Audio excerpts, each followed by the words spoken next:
Okay, now I know this video might seem pretty weird to a lot of you guys out there, considering Dark Deity has been quote unquote dead for about the last 1 or 2 months now, but I've been thinking about this game a lot more than you guys might believe I do, and I have a lot of thoughts about it that I really want to express, because while there have been negative reviews about Dark Deity on YouTube, there are a lot of positive reviews that I think really miss the mark, and to a certain extent I think are a bit ill-motivated.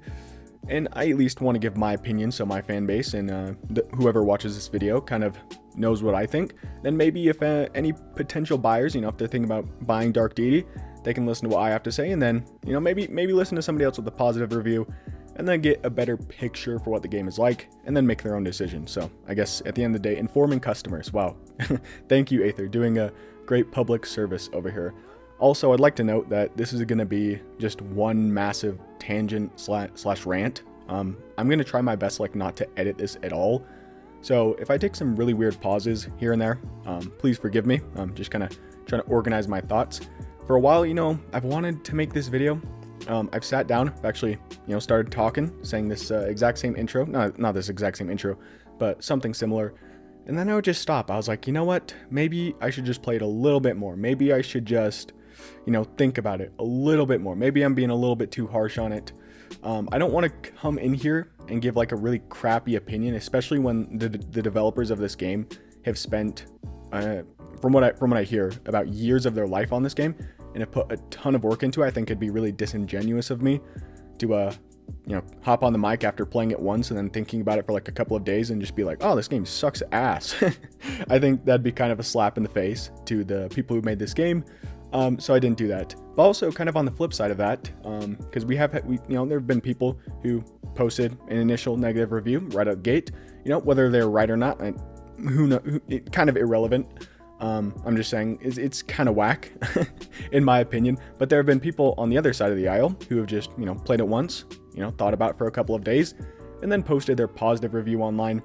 And a lot of the times, at least from YouTubers I watch, it seems like they're quote unquote in cahoots with the developer, or at least they're friends with the developer. So it seems like they have an alternate motive to promoting the game, because of course they want to see their their friends succeed, and that's all fine and dandy. But when it comes at the expense of your audience and you're encouraging them to buy what you should probably know to be a pretty mediocre game at best, at absolute best, I think that's a little scummy. Scummy, maybe that's too strong of a word, but excuse me. Anyways, I guess I might as well just hop into it. I think Dark Deity is a bad game. Now, of course, I'm sure you've heard all the typical arguments like, oh, the story is kind of whack, kind of all over the place. The main characters just get tossed around. They go with whatever whim presents itself to them. And fair criticisms, but I'm not going to be talking about that today. And also, there's a whole debacle with map design and the graphical stuff with the maps, like for example chapter 17, where it's just a gray block with some snow on it, and a lot of people like to make the joke that it was a gray block with some cum stains on it or some shit like that. pretty vulgar, pretty profane. Hopefully YouTube doesn't get too mad at me for mentioning that, but no, we're not going to be talking about that either. I think the big problem for me is that Dark Deity falls apart in your hands. It crumbles so easily. It is so easy to break the game. And what I mean by that is that, even on the hardest difficulties, it is not hard at all to just have one unit who can solo the entire map, and you'll just be sitting there clicking the enter button every single turn. You're like, oh look, there's 50 enemies right there. Oh look, every single one of them is dead. It is not hard to train up a unit like that at all. In fact, in my own Let's Play, I was playing on Hero difficulty, so the medium difficulty. Again, I'll talk more about the Deity difficulty, because I feel like people, well, you only played Hero difficulty, so you can't say it's too easy. No, I can. We'll talk about that more later. But anyway, on my LP, I had Alden, who was an absolute champ since the moment he got his first promotion. Was absolutely destroying kids, could pretty much solo 10 units at once. Insane. It was like having an early game Percival and early game Milady. And then towards the end, we had Alden's sister, whose name I actually forget. I think it was Marin. I'm going to call her Marin for the time being. If I'm wrong, I'm wrong. But with Marin, I just gave her this random aspect and boom, unkillable. Even better than Alden. In fact, if I would have given that same aspect that I gave to Marin, that I gave to Alden would have been even more OP. But I was like, no, you know what? It's better than one unkillable god? 2 unkillable gods. So I had 2 unkillable gods. And yeah, I mean, I recorded stuff off screen because, of course, for those of you who followed the LP, I got to part 24, and the game has 28 chapters roughly, I think, if I remember correctly.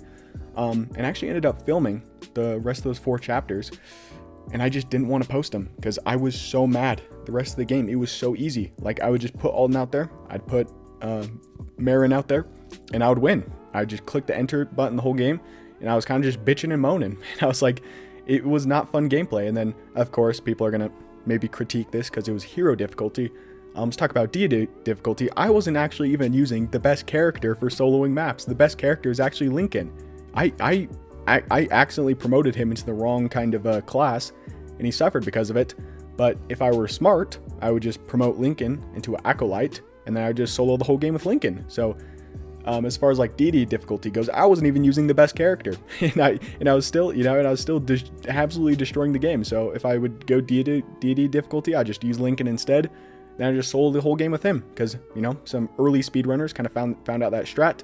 Emblem did an entire stream where that's all he did. He just soloed Deity difficulty with Lincoln, and he was also pretty upset about it because all it really amounts to is I move Lincoln forward, I click enter, and that's it. That's all you do, because Lincoln will just kill everybody in his path.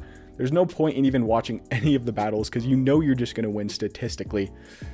And that's kind of where I just think that's just unacceptable in a strategy game. You can't have a unit that just invalidates everything about the game, especially when it's structured so similarly to Fire Emblem. For example, I used to be a Pokemon YouTuber. I used to have a Pokemon channel. I guess I still technically do have it. I'm not going to tell you what it is though, because it's kind of cringe. But a big problem I had with the main series games, and why I kind of started going towards like Pokemon Emerald Kaizo, Pokemon Omega, Fire Red, stuff like that, they're just insanely difficult ROM hacks that really challenge you as a player, was that the main games, man, again, it's just so easy to break the game. And once you break the game and you just one-shot everything, it's not fun. Like, when Donkey posted his review on Pokemon Sword and Shield, and then he's like, dead. Like, everything just dies, and you just know you have it. Like, there's no possibility in the world that you could ever lose. That's when the game, it just loses all the strategical elements about it. And as an SRPG, like when strategy becomes irrelevant in a strategy role-playing game, that's where it all goes to shit. It's just not good anymore. And with Fire Emblem, it's so fucking hard to break Fire Emblem. Like, I was thinking, okay, how would you break like the Binding Blade, for example? Now, of course, a lot of people are like Percival, Milady, like, oh, Rutger, they all break the Binding Blade. But I have found myself in the situations with really like Milady, max strength, max speed, max defense. Even in like chapter 21, I found her in really weird situations that could kill her if I didn't like bring somebody over to physic her or like have her use an elixir. Like, if I didn't actively manage Milady, she could easily die. Same thing goes for Rutger, same thing goes for Percival. The only way I really think you can break the Binding Blade, and even then this is kind of iffy, is like, let's say you grind the shit out of Lance, promote him 2020 Lance, give him all of your stat boosters, get A support with Alan, get B support with Marcus, and then of course have Alan and Marcus B support as well. So you got this trifecta of supports, and then maybe like grind up Alan, give Alan a ton of stat boosters so he doesn't fall off, and then promote him at 15 so he can just be an absolute monster as well. Triple Paladin, all supported, maybe give some speed wings to Marcus so his like speed doesn't fall off, so he works a little bit better as a support bot. And then you got 3 8-move paladins who all got really good supports, and they all got access to every single like physical weapon type, except for bows, of course. But even then, it's a little bit iffy, and it takes a shit ton of effort. It's going to take a shit ton of grinding. And in Dark Deity, that is not the case at all. It's literally just Guga Stake, Lincoln, and then that one aspect. Is that what they're called? I think they're called aspects. Just Lincoln, Guga Stake, item. Lincoln, Guga Stake, item. That's all you need to do. Just take Lincoln, promote him into an Acolyte, give him every single Guga Stake you possibly can, and yeah, GG. Give him the aspect. And when your game is just that easy to break, again, when I was playing it on hero difficulty, I was pretty much playing it blind. And I broke the game on accident on my first playthrough. And like, when you just break the game on your first playthrough, and it's not like, it's like halfway through the game you break it. Like it's not even like, oh, I broke it in the last 10 chapters. Like, ooh, this sucks. Like if it was like the last 10 chapters, I'd be kind of okay with it. But it was more like I just broke it midway through, and then the game was like never able to recover. And it creates this like really weird dynamic where like at the end of the game, like all I really want to do is use one character. Like a lot of people criticize the Binding Blade because they're like, oh, all the Binding Blade is not Marcus, but I guess Marcus early game, but they're like, all it is Rutger, Percival, and Milady, like when I'm of the opinion that's not true at all. Again, a trained up Alan, a trained up Lance can also be super good. A trained up Diet can be super good. If you want to fuck around and just waste a ton of time, a trained up Ogier can be good as well. Like there's a lot of people who can make really significant contributions on the team as well. But you like that just doesn't happen in Dark Deity, because it's like, okay, I can just send Alden forward and have him wipe out literally like fucking 20 enemies. And then at that point, there's nobody left for them to fight. And a lot of times, even like Milady is not one rounding kids. Like even max strength, like maybe she'll get him down to like below 10 health, but you know, enemy quality is pretty high in the Binding Blade.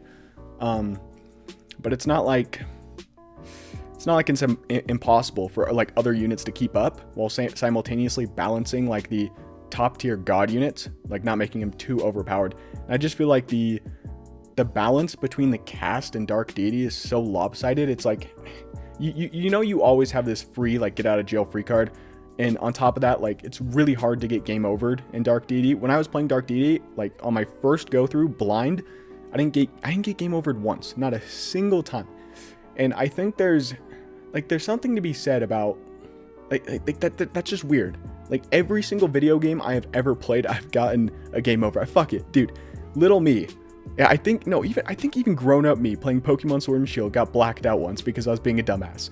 If you're being a dumbass in Dark Deity, it doesn't fucking matter. You will never get game overed. But I've gotten game overed in Fire Emblem hella times. Gotten game overed in Pokemon, gotten game overed in Mario, like fucking, again, everything I've ever played, I've gotten game overed on, except for Dark Deity. And as a strategy RPG game that's all about being big brain, to never game over me, it's disheartening. Like, I want to fail over here. I want this game to challenge me mentally, and it just seems like the biggest baby shit ever. And it just like if you know what you're doing, it just feels so disrespectful. It feels like an insult to your intelligence to play it. And that's why I say, like, that's why I want to make this video, just for anybody like on the fence buying it. Like, if you're really good, not, you know, if you were like decent, if you're half decent about strategy RPGs, SRPGs, and you're like willing to read the text, like if you're willing to read item descriptions and you're like, oh, this aspect right here gives you, you know, it takes 10% of your HP and then applies that to all of the rest of your stats. Holy shit, this is bus as fuck. What in the hell were the developers thinking? Like if you're smart enough to at least recognize that, which I'm pretty sure is like everybody. Oh, I can buy infinite Guga stakes. I can buy infinite stat boosters. I can artificially inflate the HP of one of my units to 200 and then get plus 20 in every one of my stats. And then on top of that, get healing back. Have a permanent Nosferatu tome. God, oh my gosh, like it is insulting. Again, from player's perspective, like that one aspect there alone, it is like insulting that the developer like thought that was okay from a game balance perspective. And it honestly made me like extremely upset. So that's kind of my criticism. It was a massive rant. It's all over the place. I would not recommend that you buy the game. I think the game is bad. Not to hate on the hard work of the developers and everybody who worked on the project. I think there's a lot of good things about it, but I think the weaknesses, the glaring weaknesses are too bad to ignore. And I couldn't in good faith recommend this game to anybody. And so thus this video made it done. Yep. Okay. See you guys.